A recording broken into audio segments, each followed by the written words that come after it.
Ano, handa ka na ba? Pasalan ako. Para naman sana ako. Para maging okay na tayo. Di ba? Di ba anak? Gusto mo yun? Gusto mo siya maging mami? Hindi mo alam na may anak na yung kuya mo? Ano? Si Kuya may anak? Sigurado ka dyan, te? Hindi mo alam? Hindi. Magkapatid kayo, hindi mo alam? Hindi ko alam, pero alam ko, madami naging ex si Kuya. Eh, baka nakabuntis si Kuya ng ibang babae. Pinakilala niya pa sa akin yung anak niya. Pag na ako maging girlfriend mo. Maging asawa, payag ka? Proposal ba yan? Suot ko na nga eh. Di ba, sabi ko nga sa'yo, promise ring na lang yan. Pero huwag kang maglala. Gagawin ko yun. Pag di ka nalasing.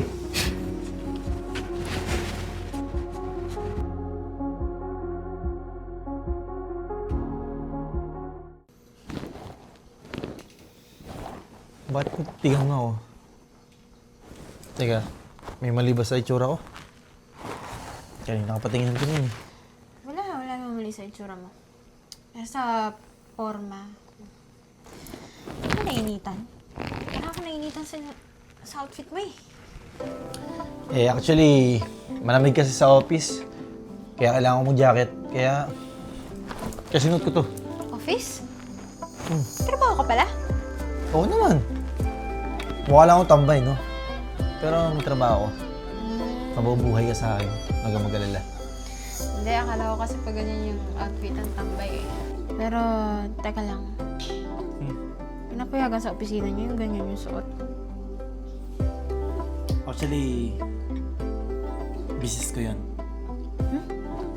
Oo. Kaya kahit nung suit ko dun, okay lang. Tsaka di mo ako masela sa mga damit-damit na yan eh. Basta nagagawa mo yung trabaho mo, okay na ako dun. Dami pala akong hindi nalalaman sa'yo eh. May negosyo.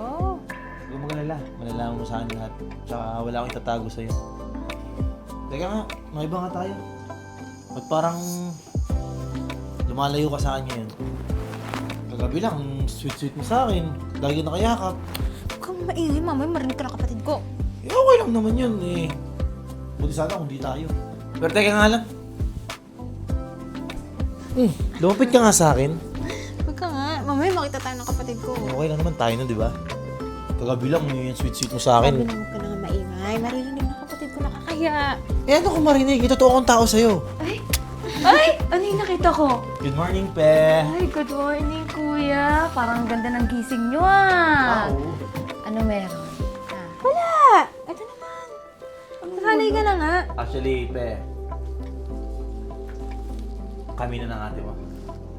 Ha? Te, sigurado ka kayo na ni Kuya? Ayaw mo ba? Teka lang, parang ayaw mo ah. Hindi! Hindi, Kuya. Gusto Kasi alis ko. na ako, Pe. Kuya naman, ito na, di mabiro eh. Uy, Kuya, first time niyo magka-boyfriend, ah? Alam ko, Pe. Sa lahat naman, first time niya eh. Ay! Gil ka na nga! Kuya, wag mo sasaktan yung kapatid ko, ha? Naku, talaga sinasabi ko sa'yo. Teka lang, Pe ah.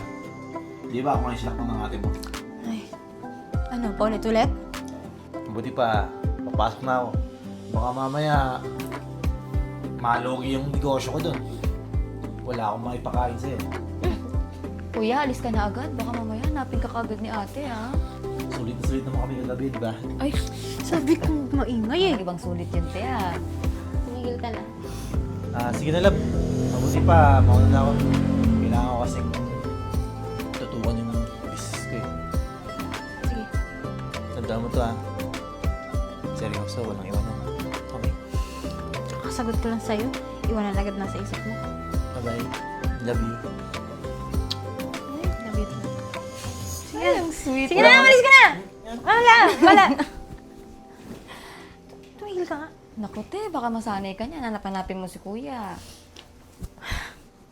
Eh, lagi naman niya ako pinupuntahan. Ba't ko naman siya hanap-hanap? Haba talaga ng buhok ng ate ko. Teka lang, may tumatawag. Hello? Yes po. Talaga po? Naku, thank you so much po. Siyempre, sobrang saya ko po. Sige po. i-arrange ko na po lahat ng requirements ko, then pupunta po ako. Salamat po. Ate, sino yung tumawag? Yung agency, naalala mo yung ina-applyan ko sa Canada? Finally, natanggap na ako sa trabaho. Ha? Te, Bakit? paano natanggap? Agad-agad? Ano agad-agad? Matagal na to ah. Di ba nung lumawas ako dito, doon ako pumunta? Tapos, di ko naman git sa'yo? Hindi. Wala akong maalala, te. Ah, ang dami kasi nangyari. Pero alam mo, di ba, na matagal ko ng pangarap magpunta sa Canada. Oo. Eh, alam ko naman. Gustong-gusto mo nga yun eh. Kaya nga, ayun nga, natanggap na ako sa trabaho. Bukas pinapapunta nila ako kasi meron akong medical. Te, ano? Paano kayo ni Kuya? Bakit? Ano naman? Eh, kasi te, kakasagot mo lang kay Kuya tapos iiwanan mo na agad. Efe, naiintindihan niya naman siguro, di ba? May sarili kami mga buhay na... May mga sarili kami pangarap sa buhay. Gusto ko magtrabaho, gusto ko makapunta sa Canada. Naiintindihan niya yun. Tsaka, uso naman na ngayon yung mga LDR. Video call kami. Ano ka ba ate? Iba pa rin pag magkasama kayo. Saka kakasimula nyo lang tapos aalis ka na agad. May pangarap ko to. Okay? Eh, hindi matitigil yun dahil lang nakipagrelasyon ako. Wala kang balak sabihin kay Kuya. Eh, syempre meron. Alam mo naman, umalis na lang ako na hindi niya alam, di ba? Pero kailangan ko ng oras. Kailangan ko ng... Hindi ko alam kung paano ko sasabihin, pero... Hala na.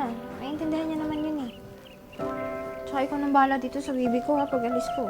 Te, sigurado ka na ba? Hindi ka na ba magdadalawang isip na hindi tumuloy dun sa Canada? Bakit ako hindi tutuloy?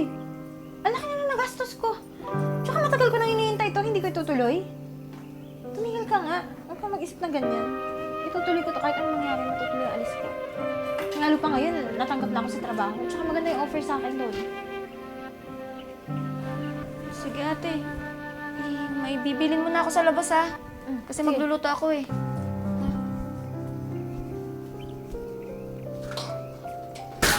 Mami, miss ang mommy. I love you. Uy! Angas ah! Ang ganda ng motor mo ah! Aba, Saan galing syempre yan? man. Nga pala, saan ka pupunta? Ikaw, di ka nagpapaalam. Pupunta ako sa inyo eh. Yun na nga, inahanap din kita. Ikaw talaga yung sadya ko. Ano ka ba? Saan ako pupunta? Baka ikaw may pupunta ang iba. Ah, nag-iisip siya. Akala mo naman Eh, lolokohin. may bago akong motor eh. Aayain kita mag-rides eh. Pogi mo dyan sa motor mo ah. Syempre naman. Eh, alam mo naman si Kuya, binigyan niya sa akin to. Huh? Eh, oo, nung nasaktan siya kay Ate Virgo. Iba pala Alam mo naman si Kuya, pag yun nasasaktan, nagwawaldas yun ng pera. Grabe pala no. Iba pala masaktan yung kuya mo. Namimigay ng motor ah. Aba, syempre naman. Big time yun eh. Yayamanin. Eh, maiba ko. Anong sinasabi mong pakay mo ako? Pupuntahan mo ako sa amin? Oo, importante to. Bakit? Ano ba yun? Eh kasi si ate, aalis na. Ha? Anong alis? Pupunta na siyang Canada. Natanggap si ate dun sa in-applyan niya. Ano? Eh di mamaya magalit na naman si Kuya. Ano aalis yan si Kuya? Ayun na nga yung sabi ko kay ate. Oh, sinabihan ko na si ate na, aalis ka kung kailan naging okay na kayo ni kuya. Ayun na nga, magiging problema yan. Ang problema nga dito, pag nalaman ni kuya na aalis si ate, magagalit yun si kuya. Eh, kailangan ko talagang sabihin kay Kuya yun. Alam nga naman, malaman ni Kuya, aalis na si ate. Yun na Di nga lalong eh. nasaktan ng Kuya ko. Kaya nga pagkasabi agad sa akin ni ate, hinahanap talaga kita. Para sabihin sa'yo agad. Paano yan? Panibagong problema na naman. Tayo na naman may hirapan yan. Mas mabuti siguro sabihin na natin kay kuya, no? Eh, kailangan na talaga malaman ni Kuya yun. Eh, naku, pag nasaktan yun, baka mamaya bili na naman ako ng bagong motor. O sana, kutsi na lang. Pag binigyan ka ng bago, akin na yan, ha? Uy, grabe ka naman. Di ka naman maalam na ito eh. Siyempre, tuturuan mo ako. Ano ka ba? Ah, sige, sige. Ayoko, baka masaktan ka eh. Iyo. Alam mo naman, ayoko nasasaktan ka eh. Mamaya, tumba ka. O, alam mo naman, bigat to. Baka nga mas mabigat pa to sa'yo eh. Dami mong alam. Mas mabuti pa siguro hanapin na natin si kuya. Alam mo ba kung nasan siya? Oo, eh, may trabaho yun eh. Nandun pa sa opisina niya. Eh, paano yan? Eh, di puntahan natin para malaman na ni Kuya. Halika na. Halika na. May tiwala ka ba sa akin? Malamang, dahan-dahan lang ha. Baka mamaya paliparin mo yung motor. Kaso parang ang taas, hindi ako kaya oh. Nahirapan ako sumakay Sabi sa'yo mag-cherry perky. Hoy, nag-cherry-fair ako. Ikaw nga, di ka tumangkad eh. Bilisan mo na. Pogi naman. Saan? Halika na, sumakay ka na, maawa ka. Mamaya lumipad ka dyan ha. Paliparin mo. Ayun na si kuya oh. Kuya! Oh! Lang, nais ko baka mamaya matumba yung motor Tsa, ko. Kuya! di ba sabi ko sa'yo, huwag kang lalabas? Wala ka pang lisensya eh. Alam mo namang marami diyang crocodile eh. Eh, kuya kasi, may gusto kong sabihin sa'yo, importante. Bakit? Tungkol saan ba yan? Tungkol kay Ate Virgo. Problema kasi to, kuya eh. Huwag niyo nang problemahin yan. Alam ko yan, sagot sa problemang yan. Sigurado Alam mo, ka ba, kuya? mangyayari pa lang yan, naisip ko na yan eh. Mamaya, Siguro Galit ka naman, na naman, ah. matutuwa yung ate mo, di ba? Ganun ko siya kamahal. Laging special sa akin yung taong yun eh. Actually, hindi siya nag-update sa akin kanina eh, kaya pupunta talaga ako sa inyo. Eh kasi kuya, mas mabuti. Kayo na lang natin mag-usap, kuya. Okay lang yun, huwag niyo na problema. Akong bahala dun sa atin yun. Huwag niyo na isipin yun, tsa. Huwag kayong lalabas dyan ha. Wala ka pang lisensya, binigyan nga kita ng motor. Pero, hindi yung pwedeng ilabas yan dyan, mamaya mahuli ka pa eh. oo kuya, gusto ko lang namin makausap eh, kaya hinahanap ka namin. Buti na lang, pauwi ka na dito. O siya, sige. Bumalik ka na dun. Sige na, ikaw na makipag-usap kay ate. Ako nang bahala dun. Good luck kuya. Bi, kaya mo na, kuya na bahala dun. Sumakay ka na lang. Yes po. Ready na po lahat ng requirements ko. So, bukas po yung medical. Sige po. Sige po. Thank you po.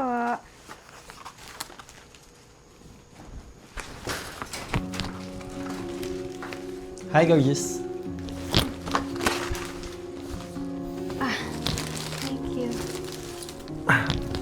Actually, medyo nagtatampo ako eh. Hindi ka kasi nagpaparamdam. Nag-aalala ako.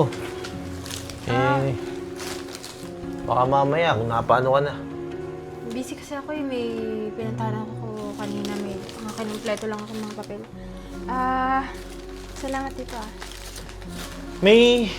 May sinasabi sa akin sinape. May dapat ka daw sabihin sa akin. Kaya lang, gusto nila sabihin sa akin, sinabi ko sa kanila na gusto ko sa'yo malaman eh. Ano ba yun? Asa sila? Nandun, nakasalubong ko. Ano eh. Ano? Baka ako na sabihin sa'yo. Bakit? Baka kasi magalit ka. Ano ba? Ano ba magagalit sa'yo? Kabago-bago pa lang natin, away agad. Hindi yan pwede yun. Ito naman, dapat alam ko lahat sa'yo. Eh, ako nga gusto ko magkwento sa'yo about sa trabaho, kaya lang, baka hindi ka naman interesado. Hindi naman. Interesado naman ako sa buhay mo. Ano ka ba? Pero kasi, promise mo na hindi ka magagalit ah. Hindi naman ako magagalit sa'yo. Promise. Tsaka, i-promise mo na maintindihan mo yung mga desisyon ko sa buhay. Oo naman. Basta, huwag mo lang iiwan. Okay?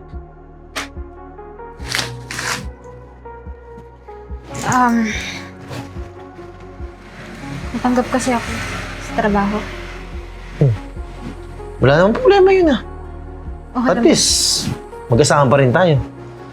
sa Canada.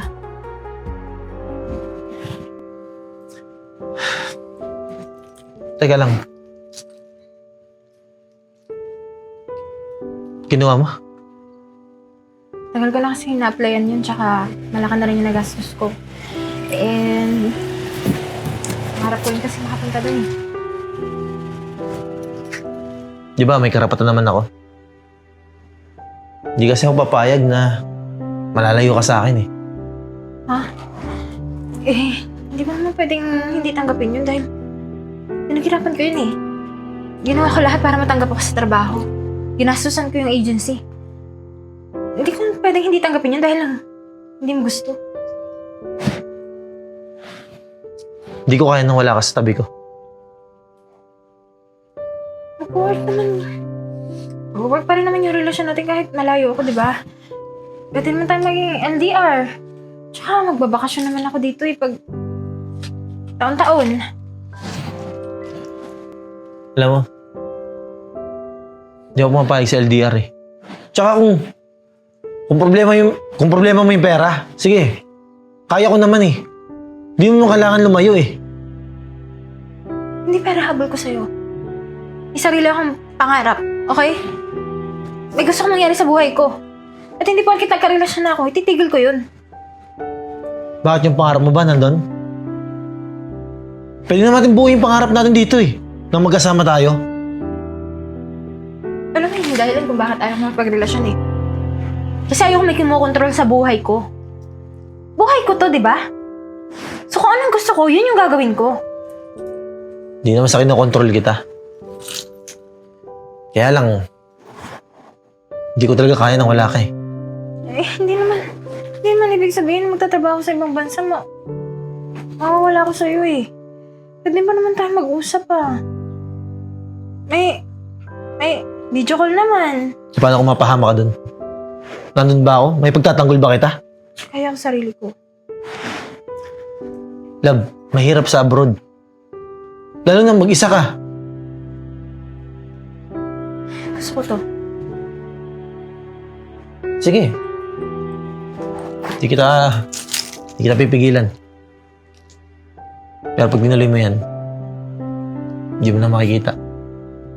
Hindi na ako papakita sa'yo. Teka, sandali. Ano ibig mo sabihin? Nakipaghiwalay ka sa akin? Bakit? May karapatan ba ako?